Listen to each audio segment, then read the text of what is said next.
მოგესალმებით, ეთერშია გადაცემა პირველი ხაზი. მე გახლავარ ჟურნალისტი ვიკა ბუკია. 27 ივლისი 2021 წლის ანტირეკორდი 3666 ინფიცირებული, 17 გარდაცვლილი პაციენტი და ახლა უკვე დელტა პლუსის ლაბორატორიულად დადასტურებული ორი პირველი შემთხვევა კოვიდის ახალი ტალღა, ახალი ციფრებით და ახალი შესაძლებლობებით გვიტევს. რას უკავშირდება ინფიცირების საგანგაშო მატება? ამირან გამყრელიძე ამბობს, რომ მიზეზი როგორც ახალი შტამების გავრცელება, ისე ვირუსის ცირკულაციის გავრცელება. დღეს ორი დასამახსოვრებელი ციტატა. კოვიდი არსად არ მიდის. კორონავირუსმა მიაღწია იმას, რომ უწყვეტი მუტაციის წყალობით მას აქვს მუდმივი უპირატესობა ჩვენს მედიკამენტებზე, ჩვენს ვაქცინებზე, ამბობს ივანე ჩხეიძე. კიდევ ერთი ციტატა, ამჯერად ზურაბ გურულის სტატუსიდან. კოვიდი არ ჩერდება, ლაბორატორიაში შექმნილ ვირუსს დიდი ალბათობით განსხვავებული ქცევის ლოგიკა აქვს. ბუნებრივთან შედარებით. ლუგარში დგინდება, რომ დღესდღეობით ქვეყანაში ბრიტანული შტამი 40-50%-მდე ჩაანაცვლა დელტამ. გადავსებულია საწოლ ფონდები. ადამიანების სოციალურ ქსელებში ითხოვენ დახმარებას და წერენ, რომ ვერ ახერხებენ მათი ახლობლების საავადმყოფოში გადაყვანას. ირკვევა, რომ ამ დროისთვის ქვეყნის მასშტაბით მხოლოდ 800 საწოლია თავისუფალი. საწოლ ფონდების გაზრდის მიზნით უკვე გამოიცა განკარგულება გეგმიური ოპერაციების შეჩერებასთან დაკავშირებით. ამის შესახებ ეკატერინე ტიკარაძემ გვამცნო. ამ ფონზე სრულად ორივე დოზით აცრილია 150254 ადამიანი, რაც ბუნებრივია არაა საკმარისი იმისთვის, რომ მოსახლეობამ საყოველთაო იმუნიტეტი გამოიმუშაოს. თუმცა დღის ბოლოს გავრცელდა ინფორმაცია, რომ Pfizer-ზე ამ ეტაპისთვის ყველა ჯავშანი შევსებულია. ჩვენ გადაცემის სტუმრებთან ვაგრძელებთ საუბარს. ბიძინა კულუმბეგოვია ჩემი გადაცემის სტუმარი, ასევე ვახტანგ კალოიანი ჩაგვერთვება. მოგვიანებით, მოგესალმებით, მადლობა ბიძინა, რომ იღებთ მონაწილეობას ჩვენს გადაცემაში. სანამ დავიწყებ საუბარს, მინდა მაყურებელს ვამცნო, რომ დღეს მე მაგალითად ჩემი პირადი გამოცდილებით მინდა დავიწყო, ორჯერ სრულად ვაქცინირებული ვარ სინოფარმით. დღეს გამოვიდა ტესტი ანტისხეულებზე და ძალიან ბევრი ანტისხეული აღმოჩნდა. თქვენ იცით ჩემი ტესტის პასუხის შესახებ. ამით იმის თქმა მინდა, რომ სინოფარმი მუშაობს და ეს ისედაც ვიცოდი და ვამბობდით მუდმივად, მაგრამ აი პირადად საკუთარ თავზეც ვიგრძენი ახლა უკვე ეს.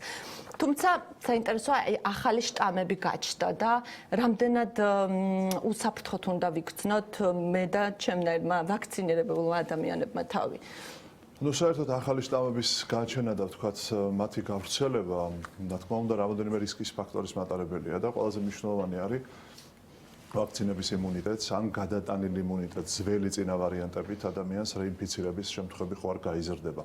აი მთავარი შეშფოთების ვარიანტები, როდესაც ჩნდება და ესეც ეძახიან ამ ახალ ვარიანტებს და ჩვენ ვიცით, რომ დისკრიმინაციისგან თავის დაღწევის მიზნით ქვეყნების დასახელებები ამოიღეს და აღარ ვამბობთ ჩვენ ვთქვათ ბრიტანული, ინდური შემოვიდა ბერძნული ამბანის ასოები, ანუ კლასიფიკაცია შემოიტანეს ესეთი ჯანმრთელობის მსოფლიო ორგანიზაციამ. ჩვენ ვხედავთ, რომ აი ეს შეშფოთების ვარიანტები რამოდენიმე ასე ვთქვათ დაგროვდა, განსაკუთრებით ახლა ეს არის დომინანტური დელტა ვარიანტი.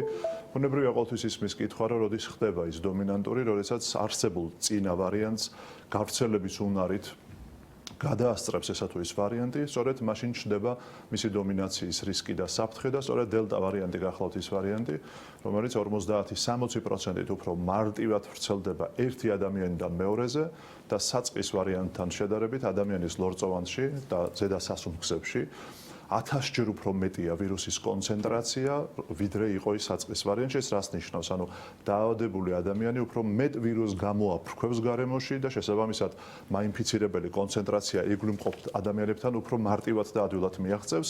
ამიტომ დაზიანების პოტენციალი, გადამდებადობის მაჩვენებელი თუ საწყისი ან თუნდაც ალფა ვარიანტს რო შევადაროთ, ეს იყო თქვათ 3-4-ის ფარგლებში მერყეობდა, ეხლა დელტა ვარიანტის დროს ეს არის 5-დან 8. ანუ ერთ ადამიანს პრინციპში ყველა ახალი შტამის დროს ჩდება რეალურად 3 ძირითადი კითხვა მოსახლეობაში. ეს არის როგორ ხასიათდება, ანუ რამდენად ვერაგია დაავადების მიმდინარეობა თავად, ასევე რამდენად ადვილად ვრცელდება და მესამე ვაქცინა რამდენად მოქმედებს ახალ შტამზე. ეს არის 3 ძირითადი კითხვა, რომელიც ყოველთვის გვაინტერესებს, როდესაც ახალი შტამის შესახებ დიახ.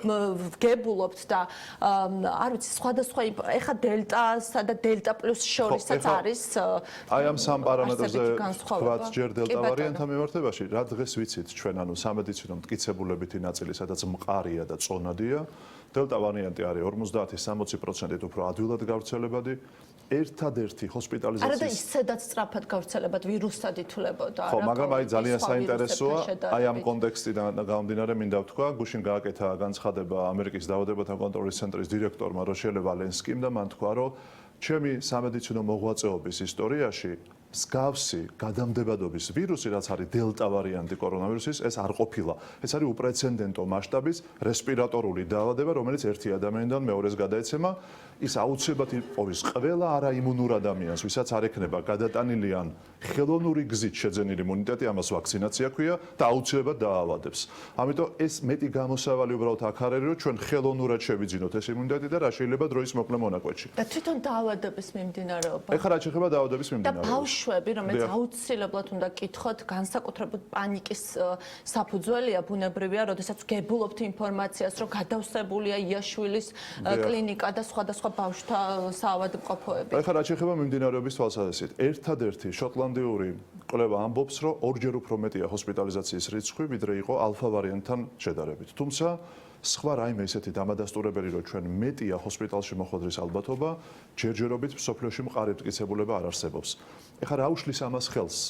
რადგანაც დელტა ვარიანტი, საიდანაც ყველაზე მეტი სამეცნიერო ინფორმაცია გამოდის, თქვა ბრიტანეთი, სადაც დიდი რაოდენობით მოზრდილი მოსახლეობა უკვე აცრელია, მათ შემოიტანეს ესეთი ტერმინიც კი, ეს არის ჩვენს ქვეყანაში ახლა არავაქცინირებულების პანდემიაო. ანუ გადაინაცვლა პანდემიამ ქვედაასაკობრივ ჯგუფებში, საქართველოშიც ჩვენ ხედავთ, რომ ეხლა ვაქცინის დაცვის იმედად აქ არავინ არ არის ამ ეტაპისთვის, იმიტომ რომ ძალიან დაბალია მოცვა ვაქცინების მოზრდილებშიც და მით უმეტეს ქვედაასაკობრივ ჯგუფშიც, თუმცა ქვედაასაკობრივი ჯგუფი, ასე ვთქვათ, უსწრებს ჩვენთან ვაქცინაციის ჩატარების მოწვით, ვიდრე 50 წელს გადაცილებული ადამიანები, ესეც ნონსენსია და ძალიან სამწუხაროა, ამიტომ ამდენი ადამიანი ჰოსპიტალში და ამიტომა საშუალოდ 20 ადამიანი ყოველდღე გარდაცვლილი და მეორეს მხრივ რაც შეეხება ბავშვების ისტორიას, აი სწორედ ჯერჯერობით არ მიანიშნებს, რომ მძიმე დაავადებების რიცხვი გაიზარდა.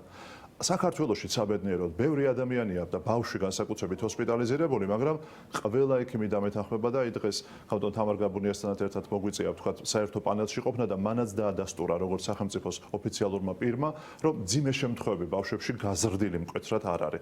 ეხლა ეს გამოიწვია განსაკუთრებით ჩვილი ბავშვების შემთხვევამ, როდესაც ჩვილი ბავშვი დაიღუპა. ანუ ყველა ტემპერატურის დროს უკვე მშობელი ცდილობს საავადმყოფოში მოათავსოს და ეს ლეგიტიმური უფლებაა ბუნებრივია, მაგრამ მინდა დავამშვიდო, რომ აი მე საპანიკო მძიმე მიმდინარეობა ამ ვარიანტს არ აქვს. აავადებს ადვილად ბავშვებს, არის ტემპერატურული რეაქცია, მაგრამ ანუ ეს ვარიანტი ადვილად აავადებს ბავშვებს, მაგრამ არ ნიშნავს, რომ განსაკუთრებით მძიმედ მიდის დაავადება. ზუსტი ფორმულირებაა, ეხლა რაც მოვისმინეთ ვიკა თქვენგან, აავადებს, მაგრამ ეს არ ნიშნავს, რომ მძიმე მიმდინარეობა. ერთი და მნიშვნელოვანი როდესაც საუბარია, რომ ბავშვები არიან სამიზნე, ნიშნავს, რომ კიდევ ერთხელ რომ გამოვარტოთ მაყურებელს, რომ ნიშნავს, რომ ადვილად სხვა ტრადიციული ეგრეთ წოდებული, რაც აქამდე გქონდა და მეც რაც გქონდა იმ ვირუსისგან განსხვავებით, ადვილად ხდება გავრცელება ბავშვებში. ტრანსმისიის უნარი ამ ვირუსს გამარტივებული აქვს და ამიტომ თუ პირიქით შეიცვალა, ეხლა მოზრდილები ადებენ ბავშვებს, იმიტომ რომ ეხლა ბავშვები ვთქვათ არ დადიან საბავშვო ბაღებში ზაფხულის პერიოდში, არ დადიან სკოლებში, ამიტომ ეხლა მშობლები გახდნენ წყარო თავიანთი შვილების და ოჯახის უფროსი წევრები,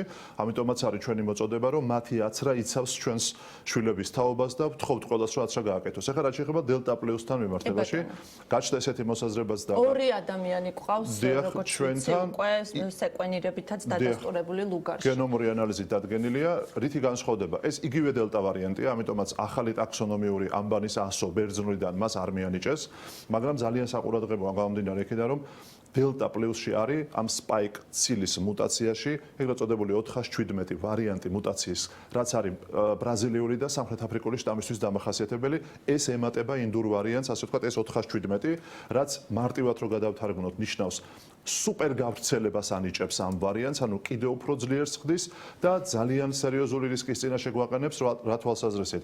ამ ვარიანტის დომინაციის პირობებში პლუსს იგულისხმება, შესაძლებელია იმუნური პასუხი ვაქცინებით გამოწვეული იყოს უეფექტო სრულად. აი სუპერ გავრცელებას როცა ამბობთ, აი უფრო გასაგები რომ იყოს მაყურებლისთვის განსხვავებულად ვრცელდება, რაც ტრადიციული შტამი ვრცელდებოდა. აი მაგალითად სიტყვაზე სულ გვესმოდა რომ ეს ვირუსი არ ვრცელდება ისე როგორც ჩუტყვავილა იგივე, როგორც წითელა, წითურად ძალიან კარგი კითხვაა. ხო, ჰაერწმეთოვანი გზით და აი ამ შემთხვევაში რა ტიპის გავრცელებაზეა საუბარი, იმიტომ რომ ეს მნიშვნელოვანია ეს ინფორმაცია, რომ მაყურებელმა იცოდეს თავდაცვის მექანიზმები, რაც ახალი მექანიზმები ხო არ ჩდება აქ. ხო, ეს ვირუსი ჩვენ პირბადე გვიცავს თუ არა? ხო, ეს მნიშვნელოვანი კითხვაა ძალიან. ჩვენ დასაწყისიდან ყოველთვის ვამბობდით, რომ ეს არის ჰაერწვეთოვანი ინფექცია და შორს ვერ მიდის და 2 მეტრში ვარდება, იმიტომ რომ მძიმე წვეთებია და პირბადე და დისტანცია არის გარანტია.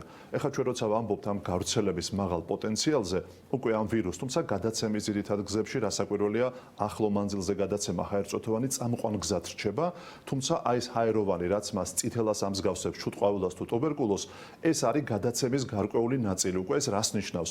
თუ ადამიანი არის დახულურ სივრცეში, ეს სივრცე არ არის ვენტილირებული ადეკვატურად, შესაძლებელია აი ასეთი საუბრის დროს, როგორც სიგარეტის კვამლი, ოთახის ბოლოშიც მივიდეს და ავად გახადოს ადამიანი.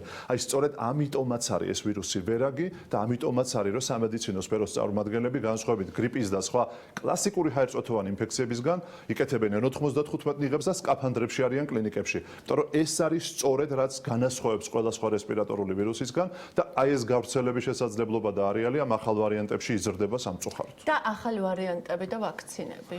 ახალი ვარიანტები და ვაქცინები. დღეს რაც ინფორმაცია ჩვენ რეალურად ვთხოვთ. შეიძლება რომ შეიქმნას რაც გვაქვს თითქოს ყოველ შემთხვევაში დელტაზე მოქმედებს ვაქცინამ ჯერ ასეთი ინფორმაცია გვაქვს, მაგრამ თუ გამორიცხავთ რომ მაგალითად ლამბადა გამოჩნდა კიდე. ლამბდა. ხო, რაღაცა აი ამ ლამბდას არ დაემორჩილოს აი ამ ვაქცინებს. აი თუ არის აი ამის შესაძლებლობა რომ ლამბდასავით გამოჩნდეს რაღაცა ტიპის, არ ვიცი, მუტირებული შტამი, რომელიც აღარ ემორჩილება უბრალოდ ერთ დროს ვაქცინას.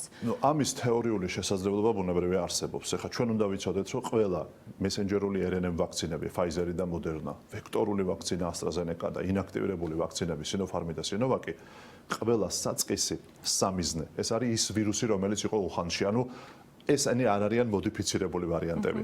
ეს შეიქმნა იმ ვირუსის ბაზაზე, რომელმაც თავიდან დაიწყო პანდემიის გავრცელება მსოფლიოში. შესაბამისად, რა თქმა უნდა, ვირუსი რაც უფრო მეტად სახეცვლილი იქნება, აი ამ ვაქცინებით გამოწვეული იმუნური პასუხს ის დაემალება. ეხლა ვაქცინებიც ხო უფრო და უფრო დახვეწილი შეიძლება. აი ეს არის სწორედ ბუსტერული. რა თქმა უნდა, ეს არის სწორედ ბუსტერული თემის ნაწილი. ამიტომაც მიიღო დასავლურმა ქვეყნებმა და ინსტიტუციებმა და ბიოსამედიცინო მეცნიერებმა, რომ ისეთი ტექნოლოგიური ვაქცინებზე გაეკეთებინათ აქცენტი, სადაც შეცვლა იქნებოდა მაქსიმუმ 100 დღეში შესაძლებელი, მინიმუმ 1 თვეში, რასაც ვერ გააკეთებენ ინაქტივირებული ვაქცინების მწარმოებლები. აი ამიტომაც არის ერთ-ერთი უპირატესობა მესენჯერული RNA ვაქცინების და ვექტორულის, რომ ძალიან სწრაფად გადაეწყობიან სულ რამოდენიმე ასე ვთქვათ კვირაში, როგორც აღნიშნე. შესაბამისად, ჩვენ ძალიან გვიჭირს ახლა დავეწიოთ ვირუსის შესაძლებლობებს, მაგრამ სხვა გამოსავალი უბრალოდ არ არის. ერთი დამაიმედებელი ინფორმაცია რაც არის, ახლა ყველაზე რეალური კვლევა, რასაც ჩვენ ვამბობთ, როგორ მოქმედებს ესა თუ ის ვაქცინამ დელტა ვარიანტზე, რაც არის რეალურ ცხოვრებაში მიმდინარე კვლევა. ეხლა რეალურ ცხოვრებაში მიმდინარე კვლევას ჩვენ ვხედავთ ისრაელის მაგალითზე, სადაც მოსახლეობა 50 წლის ასაკის ზემოთ 95% არის ვაქცინირებული და საერთო შეწონილი ციფრი ორჯერადად ვაქცინირებული ადამიანების არის დაახლოებით 60%.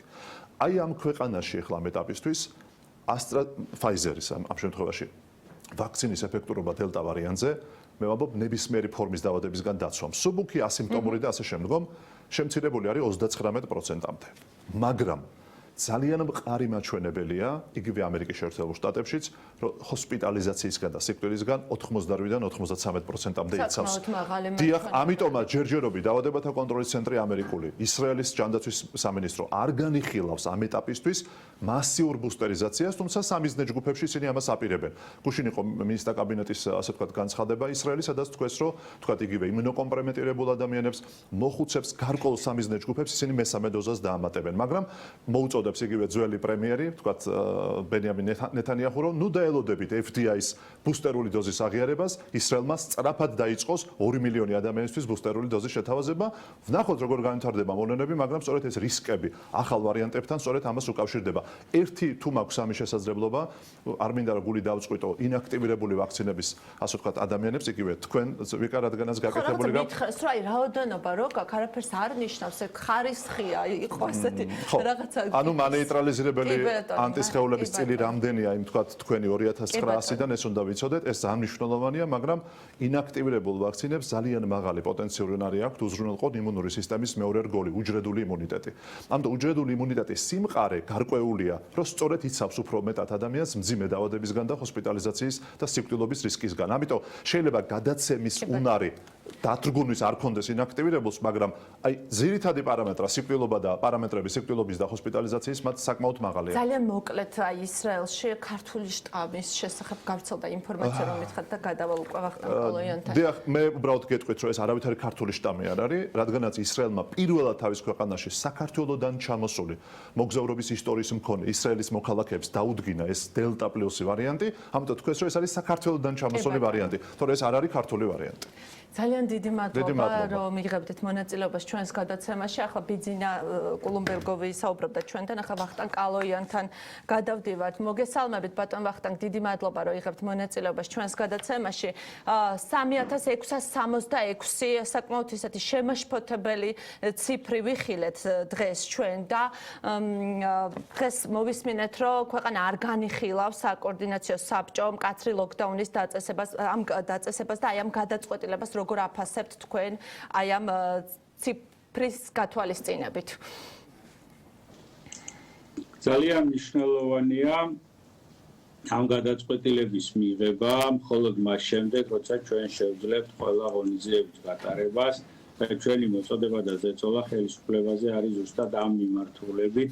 ჩვენ გვჭირდება მასიური ტესტირება, რომელიც ჯერ ისევ ვერ გვაქვს და ტესტების ეს რაოდენობა ვერ აკმაყოფილებს მოცვის კრიტერიუმებს. ჩვენ გვჭირდება საზღვრის რეალური კონტროლი, სადაც არა მხოლოდ ცნობებით, არამედ რეალური PCR ტესტები და არა მესამე და მეოთხე დღეს გაუკეთებენ შემოსულ ტურისტებს ამ ტესტებს, განსაკუთრებით საერთო ხარისხის დოკუმენტების მქონე ქვეყნიდან. ეს უკვე სისტემური ხასიათია, ხო ამას ეხლა რასაც თქვენ ამბობთ, აი საინტერესოა რამდენად ხშირად არის ეს და რამდენად სისტემურია ეს პრობლემა, იმიტომ რომ ძალიან მნიშვნელოვანია. საკმაოდ ბევრია, შეგვიძლია ჩავთვალოთ, რომ რუსეთიდან ჩამოსულ ტურისტების უმრავლესობას აქვს ესე ვთქვათ ყალბი ცნობები. შემდეგი საკითხი გახლავთ ჰოსპიტალური სექტორის გამართულობა. შემდეგ საკითხი გახლავთ ეპიდემიოლოგიური მიტევნება, ჩვენ გვაქვს ძალიან ცუდი თანაფარდობა ამ ეტაპზე. 5000-ზე მეტი პაციენტი გვიწევს ჰოსპიტალში და ძალიან ცოტა მოქალაქე არის საიზოლაციო სივრცეებში, რაც ნიშნავს, რომ ჩვენ თვითიზოლაციის დახმარება ნაკლებად გვაქვს შეთავაზებული ჩვენი მოქალაქეებისადმი და რა თქმა უნდა გადამწყვეტი და სტრატეგიული ვაქცინაციის პროცესი აქ ჯერ კიდევ იმ ეტაპზე ვართ სამწუხაროდ, როცა ყველა მსურველი მოქალაქე ვერ არის დაკმაყოფილებული ტექნიკურად და მიწოდების თვალსაზრისით ვაქცინით, თუმცა ვაქცინაციის ეფექტ ჩვენ ვიხილავთ სექტემბერში, სექტემბრის ბოლოს თუ ტემპი კარგი იქნა და არა ისეთი როგორც დღეს გვაქვს. შესაბამისად ამ ინტერვენციების პირობებში თუ ეს და თავარი არ დავავიდეს ნიღბის ტარება დახურულ სივრცეში თუ ჩვენ შევძლებთ ყველა ამ ღონისძიების ძალიან სწრაფად და რეალურად გატარებას და არა ისე როგორც დღემდე, რა თქმა უნდა ჩვენ ავწდებით ლოკდაუნს, მაგრამ თუ ეს ვერ მოხდა, ჩვენ იძულებული ვიქნებით რაღაც ეტაპზე გავაჩეროთ ლოკდაუნი, გავაჩეროთ ან გარკვეული შეზღუდვები დავაწესოთ დრამატულად მაღალი ციფრების გამო. ხარს უსვა, ეს მოხდება მხოლოდ და მხოლოდ იმ შემთხვევაში, თუ კი ხელისუფლება ვერ შეძლებს ამ მარტივი, მაგრამ ძალიან ეფექტური ნაბიჯების გატარებას. საწყო ფონდის მობილიზებასთან დაკავშირებით მინდა გკითხოთ, შეწყდებაო დღეს გავრცელდა და უკვე ეკატერინე კარაძის განცხადებით შეწყდება გეგმიური ოპერაციები და რას ნიშნავს ეს გადაწყვეტილება თქვენთვის, ანუ რამდენად სწორი გზა არის ეს საწყო ფონდების მობილიზების? თალსახად სწორი გზა არის, ამ შემთხვევაში უნდა დავეთანხმო ხალბატონ მინისტრს, როდესაც ქვეყანაში სხვა თემა რატომ იგვიყვანა ხელისუფლებამ ამ ვითარებამდე, მაგრამ როდესაც ასეთი ეპიდემიოლოგიური ვითარება დგება, პირველი ნაბიჯი, რასაც დგავს ერთ-ერთი პირველი ნაბიჯი, საწოლ ფონდის გამონთავისუფლების თვალსაჩინო არის გეგმიური ჩარევების შეჩერება. ამ შემთხვევაში ეს გადაწყვეტილება ნამდვილად სწორია და მისაღებია და სწორი პირველი ნაბიჯია, თუმცა ამას უნდა მოყვეს სხვა ბევრი სისტემური გაუმჯობესებები, როგორც ვინ უნდა მოხდეს ჰოსპიტალში? ეს პრობლემა მუდმივად იყო ტრიაჟის, ამ მარტო საწოლფონდების მობილიზება ხო არ გადაწყვეტს პრობლემას, შემდეგ უკვე მართვა ამ საწოლფონდების ალბათ მეორე გამოწვევა იქნება მათთვის. აქ თუ ხედავთ რისკებს შეცდომების დაშლის. ანუ თუ ჩვენ ეს არის პირველი ნაბიჯი და თუ ამას მოყვება შემდგომი ნაბიჯები, როგორც არის საწოლფონდის ოპტიმალური მართვა, ჰოსპიტალურ სექტორის ინფრასტრუქტურული და ინფორმაციული გაძლიერება, უკეთესი ორგანიზება პროცესის, ხაზს უსვავ ლოჯისტიკის და რა ისე როგორც ზოგიერთი ჩინოსანი მანიპულირებს თითქოს ჩვენ ექიმების ან საექნო პერსონალის მიმართ გვაქვს კრიტიკა, ჩვენ თხოვნა გვაქვს, რომ ექიმებს და საექნო პერსონალს ჰქონდეს ნორმალური მუშაობის პირობები, როცა მედიკამენტები არ დაიკარგება ბიუროკრატიულ ჯაჭვში. ანუ ჰოსპიტალურ სექტორშიც არის ძალიან მნიშვნელოვანი მაორგანიზებელი ნაბიჯები გადასადგმელი.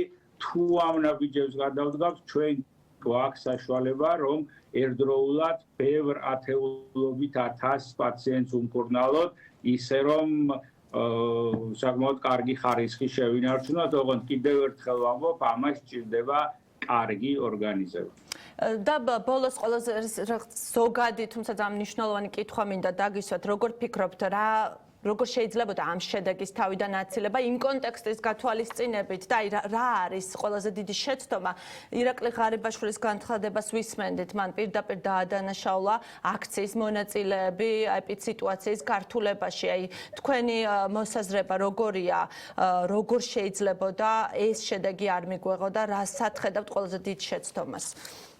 ბატონი ღარიბაშვილი ალბათ ამხანა კალაძის წარდგენის ღონისძიებას გულისხმობდა და მას აბრალებს ამ მასიურ გავრცელებას, სადაც ძალიან ბევრი ადამიანი ერთდროულად იყო შეეკრებილი და ალბათ ამ ღონისძიებას გულისხმობს ბატონი პრემიერი, თუმცა სერიოზულად რო ვისაუბროთ, ამის თავიდან აცილება შეიძლებოდა თანმიმდევრული ზომიერი შეზღუდვების გამოყენებით და ეს არ უნდა ყოფილიყო ფლუქტუაცია ერთი უკიდურესობიდან მეორეში, ელემენტარული შეზღუდვის, ელემენტარული რეგულაციის დახურულ სივრცეში ნიღბის ხმარების გამოყენებით ჩვენ შევძლებდით გავრცელების შენელებას, მასიური ტესტირებით ჩვენ შევძლებდით ამ მის გავრცელების შეჩერებას და არასწორი დერეგულაციით, ანუ ყველანაირი შეზღუდვის მოხსნით ჩვენ ხელი შეუწყვეთ, მაშინ როცა ვიცოდით, რომ დელტა შტამი გვიახლოვდებოდა,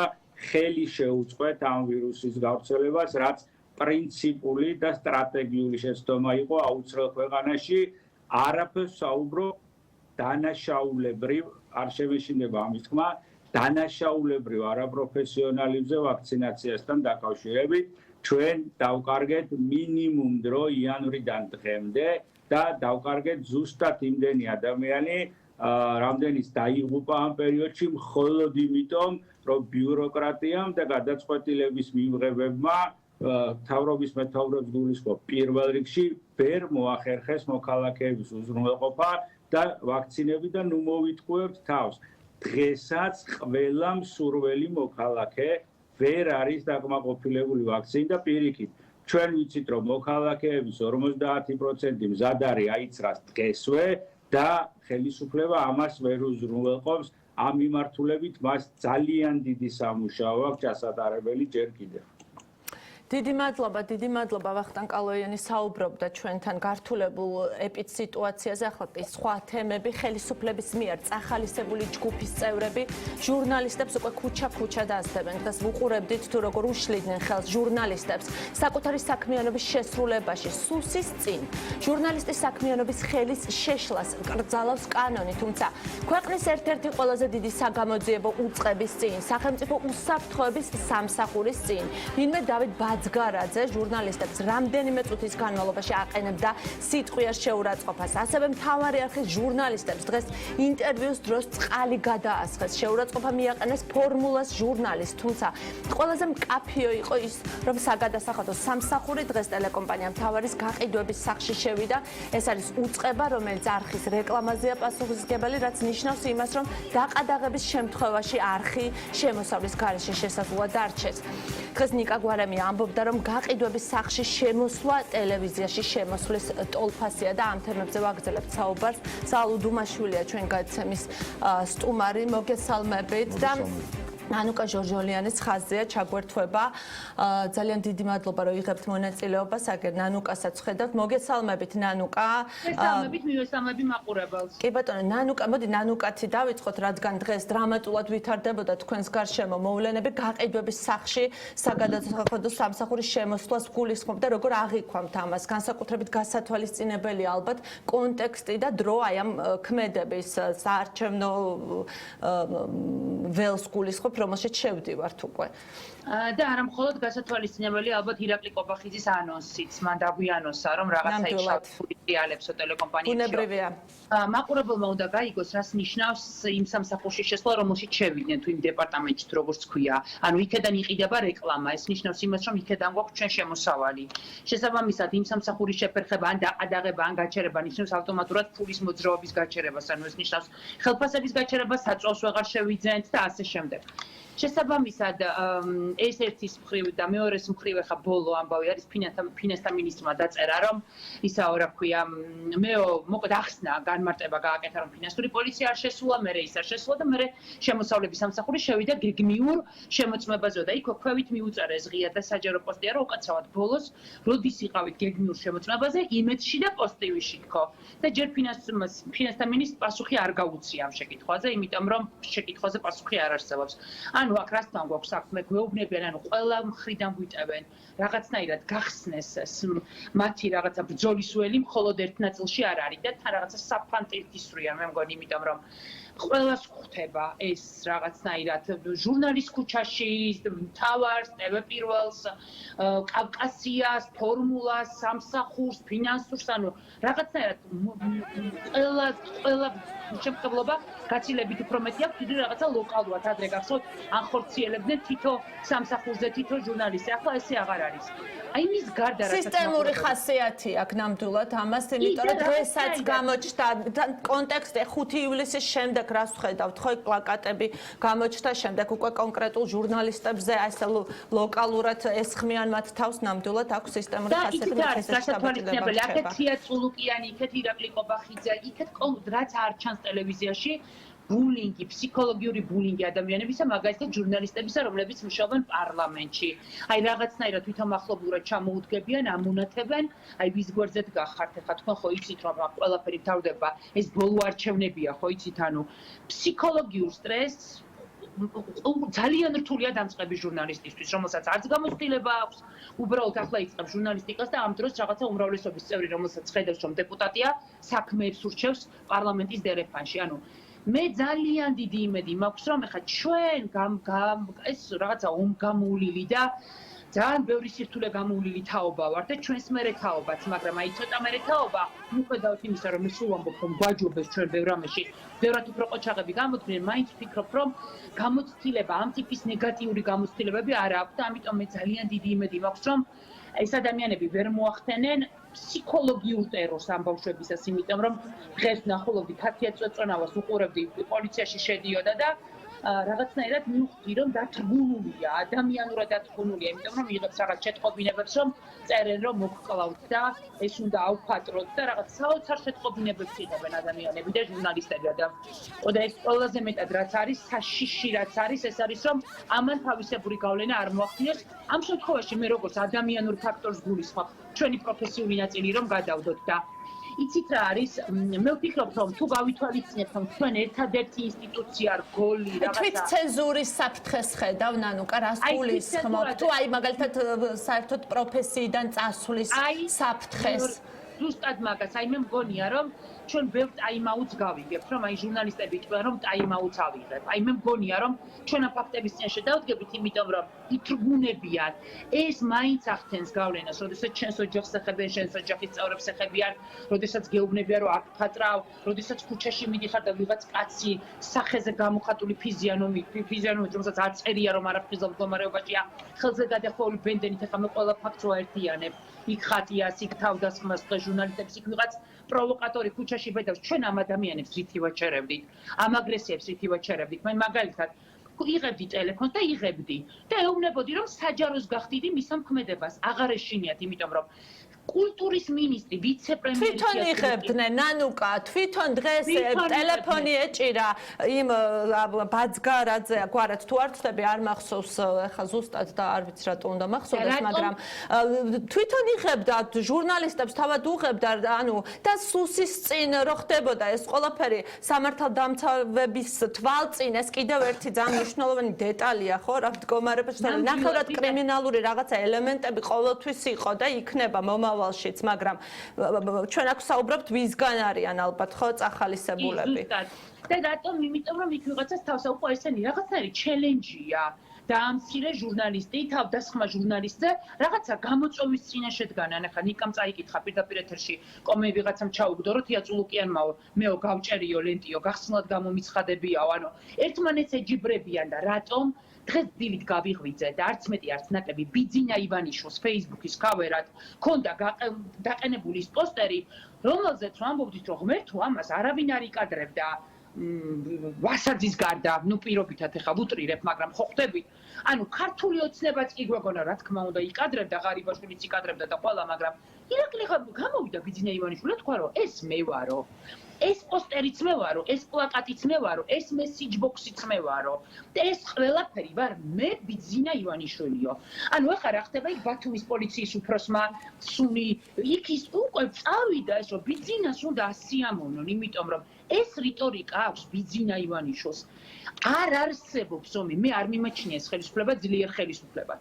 მე არ ვთვლი რომ ესენი ძლიერი ტიპები არიან, არც პერსონალურად, არც ინსტიტუციების თვალსაზრისით, არ ვთვლი არც რაღაცა არ აქვთ მათ აქვთ რაღაცა გარკვეული ეს არის მათი ძალა არის ბიძინა ივანიშვილის ფული. ლობისტებთან ურთიერთობაშიც ამას კარგად იყენებენ და ასე შემდეგ. ამაზე ძლიერ გომელაურზე ძლიერი შინაგან საქმეთა მინისტრი პერსონალურად აღარ არის შინაგან საქმეთა მინისტრი და აღარ ყოფილა და ცუდად დაუმთავრებია ჟურნალისტებზე ძალადობა ყოფილა ერთ-ერთი მთავარი გარდამტეხი. ანუ მე ვფიქრობ რომ რაღაცნაირად უგროვდებათ ეს ორთქლი ცოტა ხანში არც ახსენებთ ამ თემას რომ მამუკა მდინარეძის ციტატა გამახსენდა ახლა ლექსო ლაშქარავაზე თქვა მან რომ ესო თქვენი კამპანიის ნაწილი არისო და ოპოზიციას მოიხსენია ამ ფორმით და სულ ცოტა ხანში არც ახსენებთ მასო აი ეს გამახსენდა ახლა და რა უნდა იყოს მედიის პასუხი ნანუკა და დაგემშვიდობა ჩვენ როდესაც ვამბობთ რომ უკან არ დავიხელთ ნიშნავს იმას რომ სხვა ტიპის აქტივობები რეგიონებში გასვლას ვაპირებთ საორგანიზაციო ჯგუფი ამ აქციების და უпростоრად მედია მენეჯერებს დავარქმე უფრო იმიტომ რომ საორგანიზაციო ნაწილი უფრო პატარები არიან ბავშვები და ახალ თაობას გულისხმობ და შესაბამისად დღეს მივხვდით რომ ვერანაირი რა რეგიონებში გასვლა სამსახური ფინანსური სამსახური თუ როგორც არის საგადასახადო თუ რაც ქვია შემოვიდა სამსახური და ზუსტად ამიტომ ხდება ალბათ ეს რომ ასეთი ტიპის გადაწყვეტილებები გადაიფიქროთ და ვერ განახორციელოთ ჩვენ ზუსტად ვიცით რომ ახლა ჯერ გითხეს რომ სად არის აქციებს აღარ ატარებთ ირონიულად გვეუბნებიან თაცალი ხელით გვადანაშაულებენ რომ აქციები თქვენ გაამართლეთ გამრავლეთ და ეს ხო ვირუსი და თან გვეუბნებიან რომ სად ხართ არ იკრიბებით აი რაღაც წარმოუდგენელ მესიჯ ბოქსში ზიან. ჩვენ ვფიქრობთ, რომ ჩვენი თავარი იარაღი არის ჩვენი ძალა, ჩვენი ერთობა, რომელი ერთობაც გვაქვს უპრეცედენტო ერთობა, მე ვფიქრობ, როდესაც 4 არხი, ერთი კამპანიის, ერთი იდეის, ერთი ღირებულების, არ ვიცი, ერთი სიმართლის ირგვლივ ერთიანდება და შესაბამისად, ჩემი აზრით, არა მხოლოდ ჩემი აზრით არის ის, რომ არც ერთი ნაბიჯი უკან არ უნდა. დიდი მადლობა ნანუკა ჟორჟოლიას, ახლა ზალუდუმაშვილთან გადავალთ. მედია გარემო რამდენად უსაფრთხოა, პირდაპირ დაგისვამთ, ვისაუბროთ ამ თემაზე, გავაგრძელოთ ეს თემა, არის თუ არა ეს ლოგიკური შედეგი, თუნდაც აი პლაკატების, რომელიც ჯერ კიდევ, არ ვიცი, ახალისებს ჩვენს ქალაქს. ფიქრობთ, რომ აი იმკის ის რაც დაითესა სიძულვილის სახით, აი ხა იმკის აქ იქ ნახეთ ხო სხვადასხვა ჟურნალისტებზე. ეს არის წინასწარ დაგეგმილი და განხორციელებული სპეცოპერაცია მედიის წინააღმდეგ, რასაც ჩვენ უყურებთ 5 ივლისის შემდეგ. 5 ივლისიც იყო წინასწარ დაგეგმილი პირდაპირ სპეცოპერაცია მედიის წინააღმდეგ. ყველაფერი გვინახავს ამ წლების განმავლობაში, წინა ხელისუფლების დროსაც, იმის წინა ხელისუფლების დროსაც, როდესაც ჟურნალისტები ხდებოდნენ დაუშვათ თავდასხმის ობიექტები შესაძლოა ამა თუ იმ დაჯგუფების ყველა, მაგრამ ასეთი მასირებული შეტევა მედია საშუალებებზე, პირდაპირ ფიზიკური ანგარიშწორება, ქუჩაში დევნა და შემდგომ აი ეს ტრაგედია, რომელიც დატრიალდა, ხო? ლექსოს გულისხმობ მე ეს იყო პირდაპირ დაგეგმილი და განხორციელებული გეგმა, რომელიც დღემდე გრძელდება, ეს არ დასრულებულა ჯერ. და ეს გრძელდება. ის პლაკატები იყო იმ 5 ივლისის გაგრძელება. შემთხვევით არ მოხვედრილან იმ პლაკატებზე მედია მენეჯერები პოლიტიკოსების გვერდით. ეს შემთხვევით არ მოხდა. ეს პირდაპირ შეგნებულად გაკეთებული იყო, რომ თავის ჯგუფებს აჩვენეს, რომ აი ესენი არიან ჩვენი სამიზნეები, ხალხო. და ამათ ზდიეთ. ეს ტექნოლოგია, როგორც ეს ტექნოლოგია ისე არის გათვლილი. აი ხა ეს ამ პლაკატების მე ვამბობდი, რომ მე რო ვიყო ქართული ოცნების ამომრჩეველი, ძალიან შეურაცხყოფილად ვიგრძნობდი თავს, რომ მე-9 წელს სხვა არაფერი არ აქვს შესახსენებელი ჩემთვის ხელისუფლებას, რომელიც ავირჩიე, რომ აი წინა პლაკატები არ არის გათვლილი საზოგადოებაზე. ჟურნალისტები მოხდნენ, მეტი ანუ გასაგები არავინ არ უნდა მოხდეს, მაგრამ ის რომ ეხა ჟურნალისტები იყვნენ ამ პლაკატებზე, ნუ მართლა გამაოგნებელი იყო. ეს არ არის გათვლილი საზოგადოებაზე, რომ საზოგადოებას რაღაც შეუქმნან აზრი. ამით როგორ უნდა ამ პლაკატით როგორ უნდა შეუცვალოს საზოგადოებას აზრი, გამორიცხულია, ხომ? ეს პლაკატების გათვლილი არის სწორედ იმ ჯგუფებზე, რომლებიც აი ესე დაძრწიან დღესაც კი ქუჩა-ქუჩა და დაძდევენ ჟურნალისტებს. რატომ გააკეთა წულუკიანმა ის რაც გააკეთა? ხომ სამეგრელოში, როდესაც მიკროფონი წაართვა ჟურნალისტს.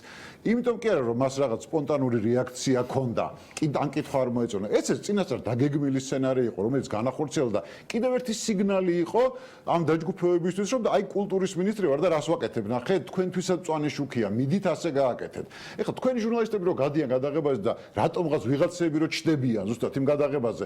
ეს ხო შემთხვევით არ ხდება ქუჩაში, შემთხვევით გამლელი ხო არ ეს ხმის თავს, არა კონკრეტული ადამიანები არიან, რომლებიც ემზადებიან, რომ მივიდნენ და შეურაცხყოფა მიაყენონ ჟურნალისტებს. ას დღეს ნახეთ რამდენიმე ლოკაცია ასეთი, ხო, მხოლოდ ერთ დღეს. და ეს ნიშნავს იმას, რომ დიახაც ხელისუფლებამ გამოწვევა გაუკეთა მედიას. აი ესეთი ფორმით, ოღონდ. და მედია არის თავარი სამიზნე. მაშინ როცა ანუ მეცაც გეტყვით, ჩდება ჩთაბეჭდილება, რომ ოპოზიცია დაავიწყდათ და მედიაზე გახდა რაღაცა თავალი შტურმის სამიზნე ხელისუფლებისთვის ამ წინასაარჩევნოდ. გახდა იმიტომ, რომ თქვენ არაპატიეთ 5 ივლისი. ირაკლი ღარიბაშვილს. და სწორედ ამიტომ არის დღეს ასე წყობიდან გამოსული ხელისუფლება და მართლაც გაუგონარ ქმედებებს ჩადა. და გახდა იმიტომ რომ არჩევნები. ნამდვილად არ ელოდა ხელისუფლება რომ ჟურნალისტები ავიდოდნენ ქვეყნის მთავარ პოლიტიკურ სცენაზე და იქიდან დაიწყებდნენ მოთხოვნას რომ გადადგეს პრემიერ-მინისტრი. ამას ნამდვილად არ ელოდა. როგორც პოლიტიკოსებს ისე გვებრძვიან. ხო, რა თქმა უნდა. ზუსტად იგივე საერთოდ არ არის ეს ჩვენი არ ვიცი ალბათ სხვაებიც დამეთანხმებიან, ჩვენს ბუნებრივია ყოველთვის უფრო კომფორტულად ვგრძნობთ თავს სტუდიიდან, ასე არ უნდა იყოს, რა თქმა უნდა. ეს არის რაღაც არანორმალურ რეჟიმში ვართ ახლა ყველა, როდესაც მართლა ჟურნალისტები თხოვენ ვიღაცების სიზმარში მეგონა, ვიკა, სიზმარში მეგონა, როდესაც რუსთაველზე მე ვიდექი ქვევით და თქვენ ჟურნალისტები იდექით სცენაზე და კონდათ პოლიტიკური მოთხოვნები. რა არ გაგვივლია ამ 30 წლის განმავლობაში, ხო? იგივე როგორც მედიას, ასევე პოლიტიკოსებს, ყველაფერი გვინახავს, მაგრამ მედია, რომელიც ადის რუსთაველზე, იკავებს პოლიტიკურ სცენას და იქიდან პოლიტიკურ განცხადებებს აკეთებს, ასეთი რაღაც არ გვინახია, მაგრამ ქართულ მოცემებმა ესეც მოახერხა. რომ ჟურნალისტები დღეს არიან ავანგარდში. და წინასწარ გათქვა რა მაგრამ ეს არ არის კამპანია იქნება ზალა როგორ ფიქრობ აი პლაკატებით რაღაცა გაიხსნა კამპანია ოფიციალურად იგივე კამპანია არაკეთებენ თავიანთი სახელით ხო ეს მათი სტილია რომ ყველაფერი სხვისი სახელით აკეთონ 5 ივლისიც პლაკატებით და ასე შემდეგ გარდა იმისა რომ ეს იქნება ასე ვთქვათ აი რაც ჩვენ პლაკატები ვნახეთ ხომ ალბათ ისევ ბილბორდებზეც გამოჩნდება ეს ყველაფერი რაც ჩვენ 2020-ში ვნახეთ რაც ჩვენ 2018-ში ვნახეთ სისხლიანი სისხლურ ჩამოზიოდა ბილბორდებს ხო კარგად გვახსოვს ეს ალბათ გაგრძელდება მაგრამ ეს არ არის მხოლოდ ერთი მიმართულება ყველაზე ძიმე აქ ეს არის რომ ეს კამპანია იქნება ძალადობრივი კამპანიაც მათ შორის და ეს 5 ივლისმა გვაჩვენა 5 ივლისი ხო პირდაპირ დემონსტრირება იყო ქართული ოცნების მიერ იმისა თუ როგორ აპირებს წინასაარჩევნო კამპანიის ჩატარებას მათ შორის აი იმ ხალხის გამოყენებით რომელიც იმ დღეს იყო გამოსული ქუჩაში და რომლებიც ჟურნალისტებს დასდებდნენ ხომ ასე რომ ეს განაცხადი ქართულმა ოცნებამ გააკეთა ახლა ჩვენზე არის დამოკიდებული არა მხოლოდ თქვენზე ჟურნალისტებზე არა მხოლოდ ჩვენზე პოლიტიკოსებზე არამედ ახლა საზოგადოებაზეა მთლიანად დამოკიდებული რას დაუპირისპირებთ ჩვენ ამას ბუნებრივია ჩვენ ახლა ძალადობით ხო არ უპასუხებთ მაგრამ ჩვენ უნდა გქონდეს ძალიან მტკიცე პოზიცია იმასთან დაკავშირებით რომ არ შევეგუებით ამ ძალადობას, არ შევეგუებით ჩვენი შვილების დევნას ქუჩა-ქუჩა, განსხვავებული ფერის მაისურის გამო. არ შევეგუებით რომ ჟურნალისტებს დასდებდნენ, ქუჩაში ცემდნენ და შემდეგ მაინც ტრაგედიით სრულდებოდეს ეს ყველაფერი. ამაზე საზოგადოებამ უნდა გასცეს პასუხი ირაკლი ღარიბაშვილს და მის თავრობას. ეხლა დღეს თუ გონია რომელიმე მინისტრ, თუნდაც იგი განათლების მინისტრ ან რაღაც სხვა მინისტრ, რომ ის პასუხისმგებელი არ არის 5 ივლისის მოვლენებზე, ძალიან ცდება. ყველა არის პასუხისმგებელი, თუნდაც მათი დუმილის გამო ისინი პასუხისმგებელი არიან 5 ივლისს რაც მოხდა. დღეს რომ გამოდიან და რომ ცდილობენ რომ გაამართლონ 5 ივლისს ხელისუფლების ქმედება. ყველა დამნაშავეა აბსოლუტურად, ყველა ის ვინც უშუალოდ მონაწილე იყო და ის ვინც უბრალოდ დღემდე გაჩუმებული არის და რატომ არ არის დღემდე დაკავებული არც ერთი ორგანიზატორი. აი კითხვა მაქვს ძალიან მარტივი. არც ერთი ორგანიზატორი რატომ არ არის დაკავებული? რომლებიც დაიბარეს დაკითხვებზე, თითქოს რაღაც რამდენიმე საათი ხო და გამოუშვეს შემდეგ. ვერც დააკავებენ. იმიტომ რომ ისინი არიან მთავარი პარტნიორები დღეს მათი, ხომ? ეს ხალხი ასრულებდა ხელისუფლების დავალებას და ბუნებრივია თავის მოკავშირეს არ დააკავებს. კი ბატონო. და შესაბამისად, რა თქმა უნდა, ჩვენ მოგვიწევს ძალიან რთული პერიოდის გავლა, მაგრამ უნდა ვიყოთ რაც შეიძლება მტკიცები და რაც შეიძლება შვიდები. შვიდები რომ არ ავყვეთ არც ერთ ესეთ პროვოკაციას, რომელსაც ხელისუფლება დაგვეწევს. დიდი მადლობა ზაალ უდუმაშვილი იყო ჩვენი გადაცემის სტუმარი. ახლა კი გავდივართ რეკლამაზე და რეკლამის შემდეგ ჩვენი სტუმრები იქნებიან მიშა მშვილდაძე, ნოდარ მელაძე, ვატო წერეთელი, ვაგრძელებთ საუბარს მედია უსაფრთხოებაზე. ვინ დგას დღევანდელი ინციდენტების მიღმა დაგველოდეთ რეკლამა მალე გაივლის.